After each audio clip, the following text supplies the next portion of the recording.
सदर-ए वक़ार हज़रात उलमा-ए-इज़ाम, सामीन किराम और पर्दे में बैठी हमारी माओं और बहनों, आज का ये प्रोग्राम दो उन्वान पर मुश्तमिल है। एक उन्वान लगा हुआ है इस्लाहे मुआशरा और दूसरा उन्वान लगा हुआ है तालीमी बेदारी, और दोनों उन्वान बहुत ही वसी है और अगर दोनों पर पूरी रात बल्कि कई रात गुफ्तगू की जाए तो रात नाकाफी हो जाए। बहरहाल मेरी कोशिश होगी कि थोड़े थोड़े वक्त के लिए दोनों मौजू पर हम कुछ रोशनी डाल दें और फिर हम कुर्सी खिताबत से उतरकर दूसरे मुकर्रर को आने का मौका दे दें। मैंने एक हदीस शरीफ तिलावत की है, पढ़ी है, जिसमें आका सल्लल्लाहु अलैहि वसल्लम ने औरतों को कुछ करने के काम बताए हैं। आका सल्लल्लाहु अलैहि वसल्लम चूंकि रहमतुल लिल आलमीन थे, उनकी दूररस निगाह देख रही थी कि एक वक्त आने वाला है, ये औरत जिसको इस्लाम ने माँ की हैसियत से मकाम और मर्तबा अता किया है, ये औरत जिसको अल्लाह ने बेटी की हैसियत से इज्जत दी है, ये औरत जिसको अल्लाह ने बीवी की शक्ल में मकाम से नवाजा है, ये औरत जिसको अल्लाह ने बहन की शक्ल में एक नेमत के तौर पर इंसान को अता किया है, आने वाले दौर में इस पर जुल्म और सितम की चक्कियां चलाई जाएंगी और इन्हें सारे मजल्लत में धकेला जाएगा। जिस वक्त मेरी बेशक के वक्त औरतों की हालत जैसी थी, मुमकिन है कि आने वाले दौर में वही हालत औरतों की हो जाए और इंसान उसको उस हालत तक पहुंचा दे। इसलिए आका सल्लल्लाहु अलैहि वसल्लम ने औरतों पर ज्यादा बोझ नहीं डाला और ये कहा कि हमारी उम्मत में से जो औरत सिर्फ 4 काम दुनिया में कर ले, सिर्फ 4 काम दुनिया में कर ले, अल्लाह तबारक व तआला के दरबार में जब वो औरत हाजिर होगी तो अल्लाह तबारक व तआला अर्ज करेंगे कि ऐ बंदी, तुमने अपने हबीब सल्लल्लाहु अलैहि वसल्लम की तालीमात के मुताबिक 4 काम दुनिया में किए, लिहाजा जन्नत के सारे दरवाजे तुम्हारे लिए खोल दिए गए हैं, जाओ जन्नत के जिस दरवाजे से चाहो दाखिल हो जाओ। ऐसी औरत का अल्लाह हिसाब व किताब नहीं लेंगे। लेकिन ये मेरे भाइयों, ये 4 काम जो हम बतलाने जा रहे हैं, ये हम मर्दों की जिम्मेदारी है कि अपनी औरतों को, अपने मातहत जिंदगी गुजारने वाली माँ और बहनों, बीवियों और बेटियों को वो 4 काम करने दें। वरना याद रखिए, अगर हमने और आपने दुनिया में उलझाकर, दुनियावी जिंदगी में फंसाकर ये 4 काम नहीं करने दिया तो वही औरत कल कयामत के मैदान में अल्लाह के दरबार में जब हिसाब व किताब के लिए खड़ी होगी, अल्लाह तबारक व तआला अर्ज करेंगे कि तुमने दुनिया में नमाज क्यों नहीं पढ़ी, पर्दे में जिंदगी क्यों नहीं गुजारी। तो वो औरत अर्ज करेगी कि ए पाक परवरदिगार, मैं पैदा हुई, पली और बढ़ी माँ बाप के गोद में, मेरे माँ बाप ने मुझे नमाज नहीं बतलाया, रोजा नहीं सिखलाया, पर्दे में रहकर जिंदगी गुजारना नहीं बतलाया, मैं क्या करती। मेरी माँ ने मुझ पर तवज्जो दी और ये कहा कि ए बेटी, अच्छा खाना पकाना सीख ले, अच्छा पहनना सीख ले, अच्छे तरह घर बार को संभालना सीख ले, क्योंकि चंद दिनों के बाद तुम्हारी शादी होगी, तुम पराए घर में चली जाएगी। अगर वहाँ तुमने काम में गड़बड़ी की, काम में सुस्ती और कोताही की, ठिकाने से काम नहीं किया, तो लोग ससुराल वाले तुमको भी गाली देंगे और मुझे भी बुरा भला कहेंगे। मेरे माँ बाप ने मेरे लिए ये तो फिक्र की, लेकिन मैंने वक्त पर नमाज अदा नहीं की, वक्त पर रोजा नहीं रखा, बेपर्दगी वाली जिंदगी गुजारी, तो मेरे माँ बाप ने मुझको तंबीह नहीं किया। एक पाक परवरदिगार, मैं दुनिया में करती तो क्या करती। आका सल्लल्लाहु अलैहि वसल्लम इरशाद फरमाते हैं कि आवाज आएगी कि ऐ वो शख्स जो इस औरत के माँ बाप हैं, इनको जन्नत के बजाय जहन्नम के गड्ढे में फेंका जाए। चुनांचे फरिश्ते हुक्म की तामीर में उस औरत के माँ बाप को जहन्नम के गड्ढे के हवाले कर देंगे। फिर अल्लाह तबारक व तआला पूछेंगे कि ऐ मेरी बंदी, बताओ क्या मजबूरी थी, क्या परेशानी थी, तुमने नमाज नहीं पढ़ी, पर्दे में जिंदगी नहीं गुजारी, शरीयत पर अमल नहीं किया। वो औरत अर्ज करेगी, ए पाक परवरदिगार, मेरे चंद भाई थे, 4 भाई थे, 5 भाई थे, 2 भाई थे, 1 भाई था, और उसने मुझे चाहा भी, मेरे लिए सब कुछ किया दुनिया में, लेकिन मुझे नमाज पढ़ने की तलकीन नहीं की, रोजा रखने की तलकीन नहीं की, बेपर्दा अगर निकली तो मेरे भाइयों ने मुझको भी तंबीह नहीं किया। ए पाक परवरदिगार, मैं क्या करती, मुझे जिस सांचे में ढाला गया मैंने उसी तरह जिंदगी गुजारी। लिहाजा पाक परवरदिगार इरशाद फरमाएंगे कि इनके भाइयों को भी उठाकर जहन्नम के गड्ढे में डाल दो। मेरे भाई, एक औरत अल्लाह के दरबार में खड़ी हो रही है और 2 तरह के इंसानों को जहन्नम में भिजवा रही है, माँ बाप को और भाइयों को। फिर अल्लाह तबारक व तआला पूछेंगे कि अब बतलाओ क्या मजबूरी थी। वो औरत अर्ज करेगी कि पाक परवरदिगार, मैं शादी की उम्र को पहुंच गई, मेरे माँ बाप ने, मेरे रिश्तेदारों ने, मेरे भाइयों ने एक खूबसूरत सा लड़का, सर्विस होल्डर लड़का, तिजारतमैन लड़का, दौलतमैन लड़का, वो मेरे लिए तलाश किया और मेरा निकाह उसके साथ कर दिया, और मैं 2 बोल के जरिए से उसकी बीवी बन गई और वो मेरा शौहर हो गया, और मैं उसकी रफीके हयात हो गई, वो मेरे सरताज हो गए। मैं खुशी खुशी उसके घर गई। मेरे शौहर ने भी मुझको टूट कर चाहा, अनथक प्यार किया, और इतना प्यार किया कि उतना मैंने अपने माँ बाप के प्यार को भुला दिया, भाइयों की मोहब्बत को भुला दिया। मेरे शौहर ने मुझको इतना चाहा, लेकिन मेरे शौहर ने मेरी नमाज की गलती पर मुझको तंबीह नहीं किया। मैं नमाज नहीं पढ़ी तो मेरे शौहर ने मुझे कुछ नहीं कहा, मैंने रोजा नहीं रखा, मेरे शौहर ने मुझे मुतनब्बे नहीं किया। मैं शौहर के साथ बाजार जाया करती थी, मार्केट निकला करती थी, खेत खलियान चली जाया करती थी, और मार्केट करने के लिए ईद और बकरीद के मौके पर निकला करती थी।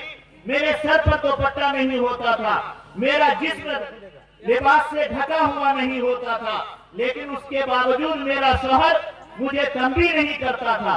गोया कि मैं बेपर्दा निकलूं, उससे मेरे शौहर को कोई सरोकार नहीं। अब बोलिए कि मैं क्या कर सकती। लिहाजा अल्लाह तबारक व तआला इरशाद फरमाएंगे कि ऐ फरिश्तों, इसके शौहर को भी उठाकर जहन्नम के हवाले करो। 3 तरह के मर्द को भिजवा दिया जहन्नम।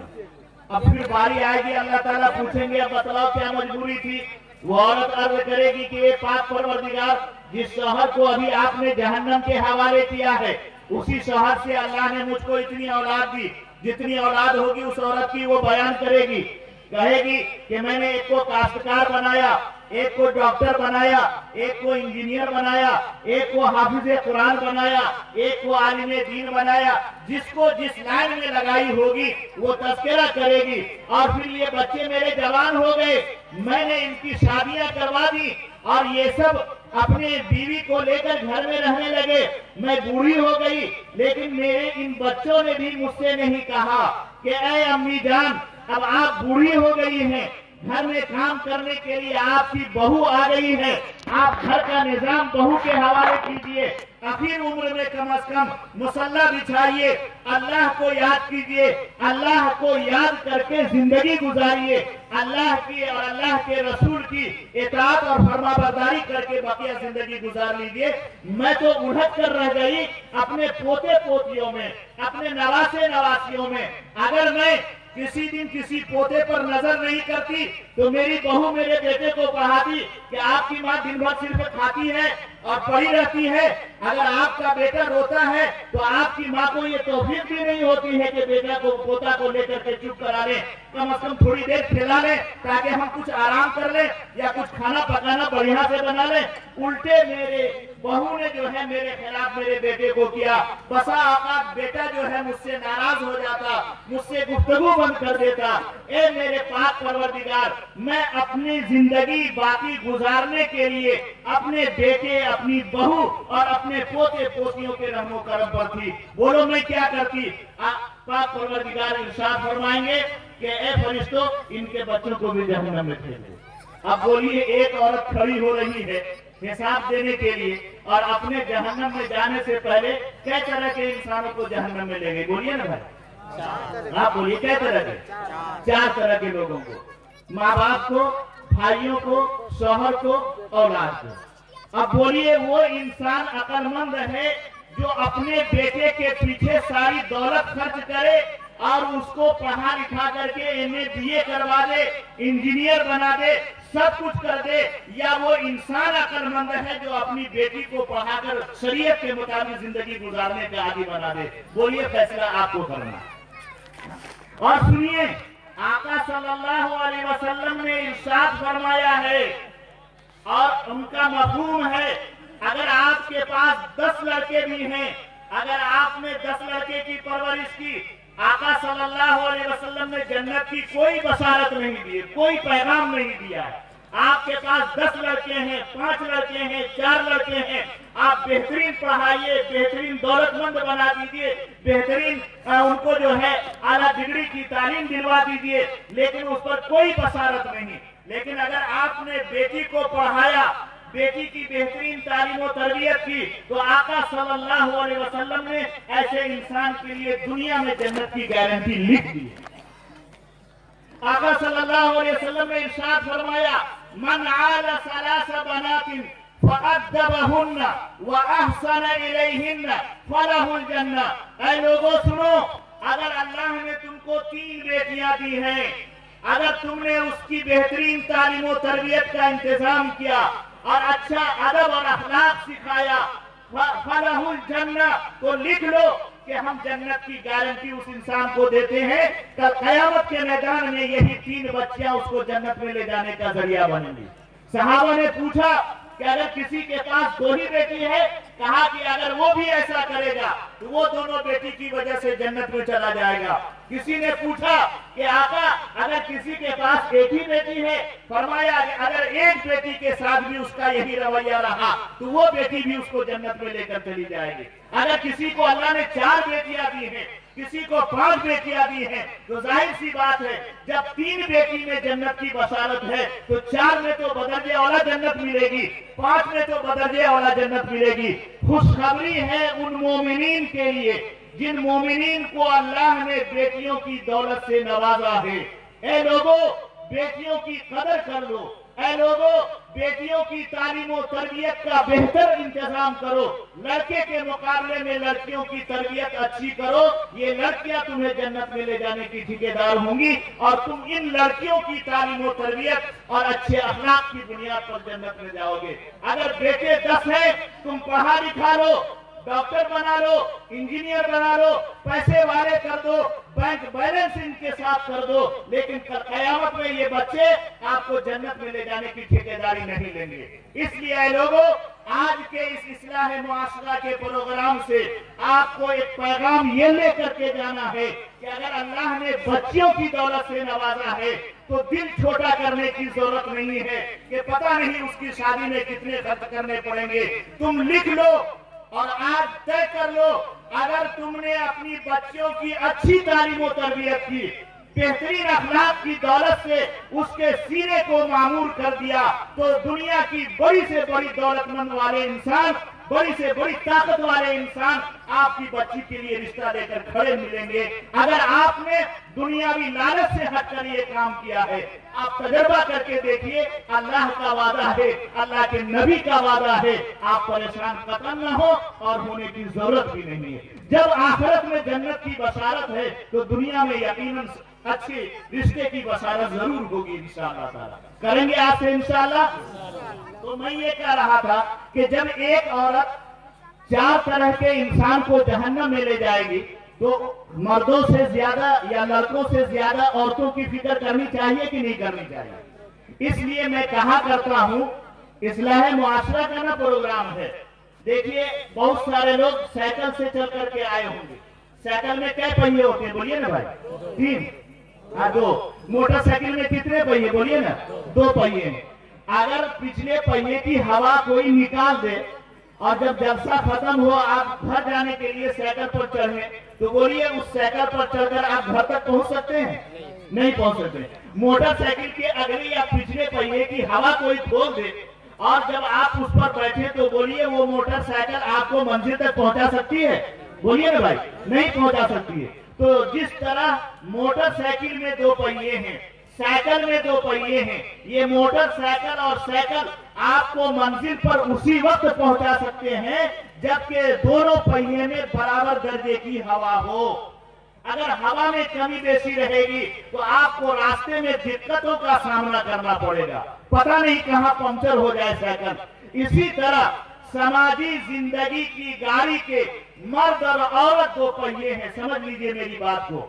समाजी जिंदगी की गाड़ी के मर्द और औरत 2 पहिए हैं। अगर मर्द नमाज पढ़े, औरत नमाज न पढ़े, तो वो न मर्द जन्नत में जाएगा न वो औरत जन्नत में जाएगी।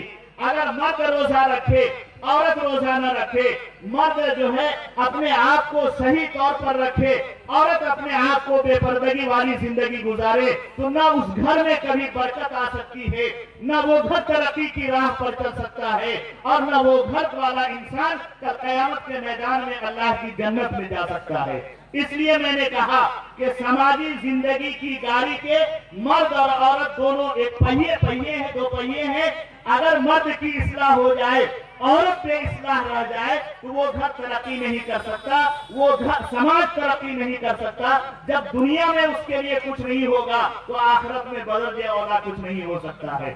इसलिए औरतों की भी इस्लाह की अदहद जरूरत है। बोलिए है कि नहीं है? हाँ, तो औरत की इस्लाह कीजिएगा ना आज से, बोलिए ना भाई। हाँ, 4 काम बतला रहे हैं औरत की इस्लाह के लिए। क्या काम बोलिए? बोलिए, हमारी आदत है, हम तकरीर नहीं करते हैं, हम बोलते हैं तो आपको भी बोलना है। क्या काम बतला रहे हैं बोलिए ना भाई? 4 काम बतला रहे हैं। अगर ये 4 काम आप करने देंगे तो आप भी जन्नत में जाएंगे उन औरतों के साथ। अगर आपने ये 4 काम करने नहीं दिया तो वो गड़बड़ होगी, तो आपका भी रास्ता गड़बड़ हो जाएगा। 4 काम बस मुख्तसर वक्त में।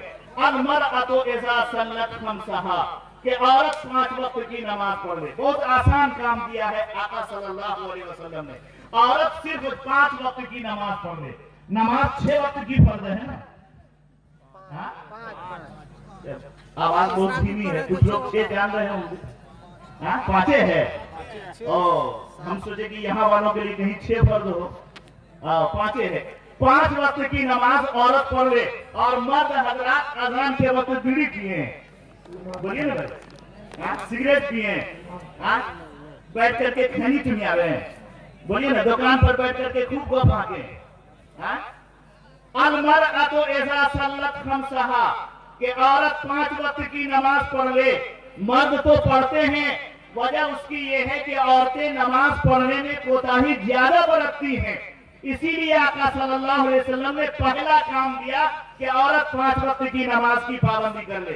मर्द हजरात चिल्ला में चले गए, 3 दिन चले गए, मौलाना मौलवी के पास बैठे, नमाजी के पास बैठे, तरकीब होती रही, वो भी नमाज शुरू कर दिया। औरत कहाँ जाएगी किस चिल्ला में? औरत किसके पास बैठेगी? औरत को क्या फुर्सत है? बेटा से, बेटी से, खाने से, पकाने से, शौहर से, सास से, ससुर से फुर्सतें नहीं है। इसलिए आसान काम आज तय कर लीजिए कि इंशाअल्लाह हम सब पाबंदी से 5 वक्त की नमाज पढ़ेंगे इंशाअल्लाह। ये बताइए, जो लोग नमाज नहीं पढ़ेंगे हाथ उठाइए तो। देखिए चाचा साहब हाथ उठा रहे हैं, नमाज देखिए वो भी है। जो लोग नमाज नहीं पढ़ेंगे वो हाथ उठाइए। अच्छा, जो लोग नमाज पढ़ेंगे वो हाथ उठाइए तो। माशाअल्लाह। चलिए, अल्लाह इन उठे हुए हाथों को कबूल कर ले। 5 वक्त की नमाज आपको भी पढ़नी है और हमारी माएं और बहनें जो सुन रही हैं उनको भी 5 वक्त की नमाज पढ़नी है। दूसरा काम, वसामत शहरहा, रमजान का महीना आ रहा है। आज 26 या 27 तारीख है, 26 तारीख है सर, 27 तारीख है। 1-2 रोज के बाद रमजान का महीना आएगा। वसामत शहरहा, 1 महीना रमजान के रोजे का है। हमारी माएं और बहनें रमजान के रोजे पाबंदी से रख लें। माएं बहनें रोजा रखने में बहुत आगे, 11वीं के रोजे, 12वीं के रोजे, शब बारात के रोजे, रजब के रोजे, पता नहीं कितने रोजे हैं। ये हमारे उलमाए किराम मुफ्तियान दीन ने भी इतने खाते खिसरे नहीं पढ़े जितना खाता खिसरा उनके पास है। बड़े यहाँ बहुत अच्छी बात है। 5 वक्त की नमाज पढ़नी है उनको। और दूसरा काम, रमजान के रोजे रखना है। और हमारे मर्द हजरात को रोजा नहीं रखना, ये ना मतलब हुआ। बोलिए ना भाई, आप भी रखेंगे ना इंशाल्लाह? कौन लोग रखेंगे? हाथ उठाइए। कुछ लोग हाथ नहीं उठा रहे हैं, वो या तो ज्यादा बूढ़े हैं या ज्यादा बच्चे हैं, इसीलिए हाथ नहीं उठा रहे हैं। चलिए, और तीसरा काम, वह अहसनत फर्जहा, समझिए बात को, मेरी माएं और बहनें इसको समझें। सिर्फ 10 मिनट रह गए हैं। वह अहसनत फर्जहा, कि औरत अपनी शर्मगाह की हिफाजत कर ले। मैं इस हदीस के इस टुकड़े का मफहूम बयान क्या करता हूं कि औरत अपने आप को पर्दे में ले आए। आज जो समाज में बिगाड़ है, करप्शन बढ़ता है, फसादात हैं और नाइत्तेफाकियां हैं, बहुत सारी बुराइयों ने जड़ पकड़ लिया है। उनकी बहुत सी वजूहात हैं। उन वजूहात में एक बड़ी वजह यह है कि आज हमारी माएं और बहनें बेपर्दा होकर जिंदगी गुजारने वाली बन गई हैं। ऐ मेरी माँ और बहनों, अपने आप को पर्दे में ले आओ। और मैं चाहता हूँ कि हमारी माएं और बहनें आज जो बेपर्दा घूम रही हैं, उनमें हम मर्दों का ज्यादा हाथ है। हम मर्दों की वजह से वो बेपर्दा हो रही हैं। मैं उसकी एक मिसाल देकर गुजर जाना चाहता हूँ। आप ईद के मौके पर कपड़ा खरीदेंगे, अपने लिए भी खरीदेंगे, अपने बेटे बेटियों के लिए भी खरीदेंगे, अपनी बीवी के लिए खरीदेंगे। दिल पर हाथ रख करके फैसला कीजिए। जब हम जाएंगे कपड़े की दुकान पर तो 2.5 मीटर कपड़ा लेंगे कुर्ता बनाने के लिए। दामन देखिए कितना लंबा है, कपड़ा देखिए कितना ढीला है, फूल बाजू का हाथ लगा हुआ है, ये बाजू लगा हुआ है। और इसी तरह अगर आप शर्ट पहनते हैं तो शर्ट भी लेंगे फूल बाजू वाले, और पैंट पहनते हैं तो एक बारिश के पांव से नीचे लटकने वाली पैंट लेंगे। बोलिए हो रहा है कि नहीं हो रहा है? आप जो तौलिया लेंगे तो मोटा सा तौलिया लेंगे ताकि धूप से आप बच सके। वहीं आप अपनी बेटी के लिए कपड़ा खरीद रहे हैं, बीवी के लिए कपड़ा खरीद रहे हैं, बहन के लिए कपड़ा खरीद रहे हैं। बोलो, कई दुकानों में छान मारते हैं और नए डिजाइन का कपड़ा तलाशते हैं जिसमें बाजू नदारत। बोलिए हो रहा है कि नहीं हो रहा? हाँ, जबकि औरत के लिए ये भी पर्दे की चीज है। उसको ऐसा लिबास मिलना चाहिए ताकि हाथ भी ढक जाए। लेकिन आज का फैशन हो गया है कि फैशनेबल कपड़ा लेंगे, उसमें बाजू नहीं। और बात जगहों पर नजर पड़ती है, लड़कियों को गुजरते हुए देखते हुए नजर पड़ जाती है कि बाजू तो अब लगाया है लेकिन उसमें मच्छरदानी का डंडा लगा दिया, आर पार नजर आ रहा है। अरे मच्छरदानी वाली कंपनी जो थी ना, वो जो कटिंग कर रही थी तो कुछ उसकी मच्छरदानी के कपड़े बर्बाद हो रहे थे। दिमाग लगाया कि चलो इससे भी पैसा वसूल कर लिया जाए, तो देखा कि जो लड़कियां फैशन में अब बाजू नहीं पहनती हैं, लेकिन अगर यही मच्छरदानी का हिस्सा लगा दिया जाए तो कहने का तो बाजू रहे लेकिन बेपर्दगी के साथ रहे। अब वही मच्छरदानी वाला हिस्सा लगा दिया और इस जगह थोड़ा सा फूल काटा दे दिया। समझते हैं कि बहुत उम्दा कपड़ा है, मॉडर्न जमाने का मॉडर्न कपड़ा है, लिबास है। बोलो हो रहा है कि नहीं हो रहा? और पायजामा दे रहे हैं अपनी बेटियों को, बीवियों को और अपने घर की बहनों को चुस्त पायजामा एकदम खींच करके पहनती है। और अगर दूर खड़ी हो और कपड़ा बदन से ऊपर जो है पहनी हो तो नीचे का हिस्सा ऐसा लगे कि नंगी खड़ी है। बोलो ऐसा पायजामा दे रहे कि नहीं दे रहे? आका सल्लल्लाहु अलैहि वसल्लम ने इरशाद फरमाया, एक जमाना आने वाला है कि औरतें कपड़ा पहनकर भी नंगी नजर आएंगी। बोलो वो दौर आ गया है कि नहीं आ गया? दुपट्टा खरीद करके देते हैं, ऐसा दुपट्टा कि अगर उसको 4 तह करके भी सर पर रखे तो सर का बाल और सर की खाल भी नजर आने लगे। और हम जो रुमाल रखते हैं अगर उसको गौर से भी देखा जाए तो आर पार नजर न आए। बोलो वो दुपट्टा दे रहे हैं। और आज फैशन क्या हो गया है, दुपट्टा रखेंगी लड़कियां और माँ और बहनें, आधा सर खोलकर आधे सर पर दुपट्टा या खोपा बांध लेंगी और दुपट्टा को उसमें लटका देंगे और सीने पर ऐसे उतार देंगे। बोलो हो रहा है कि नहीं हो रहा? टूटी कूद करके बाल को बाहर कर देंगी, दुपट्टा को गले में लगा लेंगे और इस तरह रुमाल जैसे मर्द हजरात कंधे में लगाते हैं वैसे लगाकर चल रही।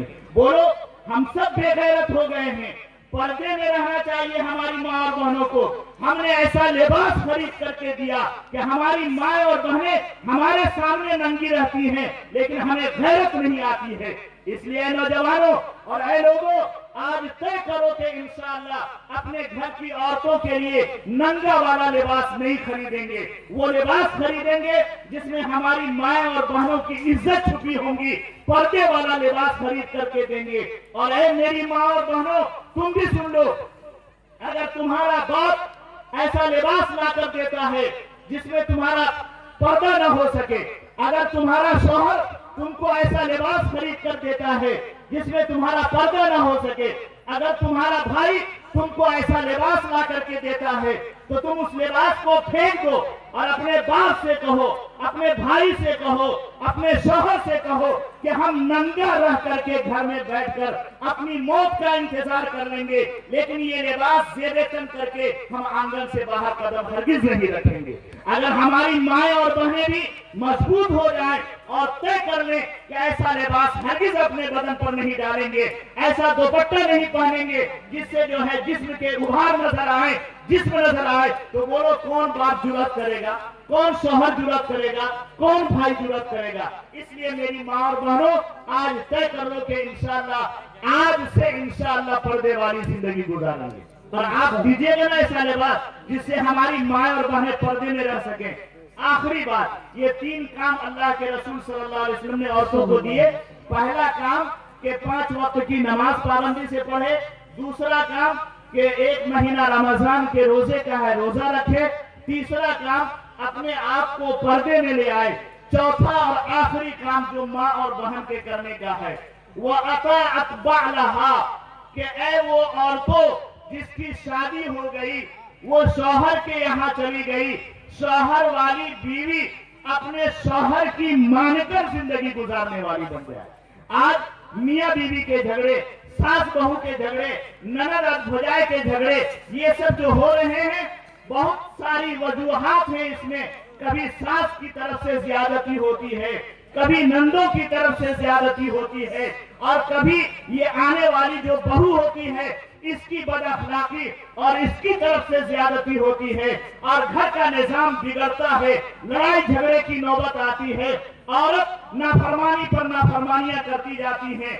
आका सल्लल्लाहु अलैहि वसल्लम ने मेराज के मौके पर औरतों को आग में ज्यादा जलते हुए देखा तो हजरत जिब्राइल से पूछा तो हजरत जिब्राइल ने जवाब दिया कि यकफुरन अशीर, कि औरतें जहन्नम में इसलिए ज्यादा जल रही हैं कि वो अपने शौहर की नाफरमानी और अपने शौहर की नाशुक्री करने वाली होती हैं। बोलो 10 साल किसी की शादी के हो गए, अगर 10वें साल में जाकर अगर औरत को कोई तकलीफ हुई तो वो एक जुमला कह करके 10 साल की मेहनत पर पानी फेर देती है कि हम जब से इस घर में आए हैं हमको सुकून मिला ही नहीं।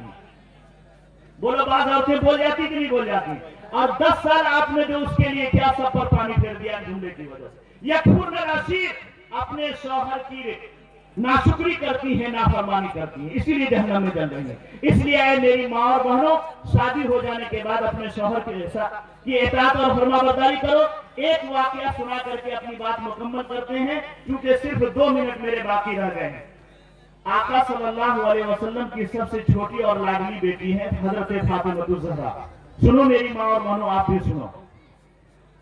आका सल्लल्लाहु अलैहि वसल्लम फजर की नमाज पढ़ते, उसके बाद नवाफिल पढ़ते, मस्जिद नबवी की दीवार से टेक लगाकर बैठ जाते। हजरत फातिमा आती, अब्बा से मिलती, अलग सलग खैरियत मालूम करती, अपनी खैरियत बतलाती चली जाती। तकरीबन रोजाना का मामूल। एक दिन हजरत फातिमा को आने में देर हो गई। आका सल्लल्लाहु अलैहि वसल्लम टकटकी लगाए देख रहे हैं कि मेरी बेटी अब तक नहीं आ रही है, आने का वक्त गुजर गया है। थोड़ी देर के बाद हजरत फातिमा दौड़ी दौड़ी आ रही है, तेज कदमों से आ रही है। आई, अलग सेलेक्ट किया तो आका सल्लल्लाहु अलैहि वसल्लम ने अपनी उस लाडली बेटी से दरियाफ्त किया कि ए बेटी फातिमा, आज आने में देर क्यों हो गई? तो हजरत फातिमा फरमाती है कि अब्बा जान, मेरे शौहर हजरत अली मुझसे थोड़ा सा नाराज हो गए, मैं उन्हीं को मनाने में लगी हुई थी। आका सल्लल्लाहु अलैहि वसल्लम ने दरियाफ्त फरमाया, बेटी फातिमा, तेरा शौहर तुझसे राजी हो गया? तो हजरत फातिमा ने अर्ज किया, हाँ अब्बा जान, मेरे शौहर मुझसे राजी हो गए। तो आका सल्लल्लाहु अलैहि वसल्लम ने इरशाद फरमाया, ऐ बेटी, तेरा शौहर चूंकि नाराज था, तूने उसको मना लिया, जिसकी वजह से वो राजी हो गए। जाओ शुक्राने की 2 रकात नमाज पढ़ लो। हजरत फातिमा उठी, घर जाने लगी। फिर आका सल्लल्लाहु अलैहि वसल्लम ने बुलाया। वही बात हम अपनी माँ और बहनों को सुनाना चाहते हैं। बुलाया, बेटी सुनो सुनो। बेटी पलटी, कहा कि ए बेटी फातिमा, आज तू मर जाती अगर इस हाल में कि तेरा शौहर अली तुझसे नाराज होता, तो तेरा बाप मोहम्मद भी तेरी नमाज जनाजा में शरीक नहीं है। ये शौहर का मकाम है। ए मेरी माँ और बहनों, ये मर्तबा अल्लाह के रसूल सल्लल्लाहु अलैहि वसल्लम ने शौहरों को दिया है। इसलिए ये 4 काम माँ और बहनों को करना चाहिए। क़ील लहा उदखुली मिन अय्यि अब्वाबिल जन्नत हैसु शि'ति। ऐसी औरत जो 4 काम करके आए कि 5 वक्त की नमाज पाबंदी से पढ़ ले, रमजान का रोजा रख ले और पर्दे में जिंदगी गुजार ले, शादी होने के बाद शौहर की मानकर जिंदगी गुजार ले, तो जन्नत के सारे दरवाजे ऐसी औरत के लिए खोल दिए जाएंगे और कहा जाएगा कि बगैर हिसाब और किताब के जन्नत में चली जा। बोलो आसान है कि नहीं? औरतों के लिए करने दीजिएगा इंशाल्लाह। आज से आज घर जाइए और अपनी माँ और बहनों को ये 4 काम बतलाइए और कहिए कि ये 4 काम तुम आज से शुरू करो। ये औरत कल जन्नत में जाएगी और उन 4 तरह के मर्दों को भी लेकर जन्नत में जाएगी। अल्लाह तबारक व तआला हमें और आपको कहने सुनने से ज्यादा अमल की तौफीक अता फरमाए। रब्बना तक़ब्बल मिन्ना इन्नका अंतस समीउल अलीम व तुब अलैना इन्नका अंतत तव्वाबुर रहीम व आखिरु दअवाना अनिल हम्दुलिल्लाहि रब्बिल आलमीन।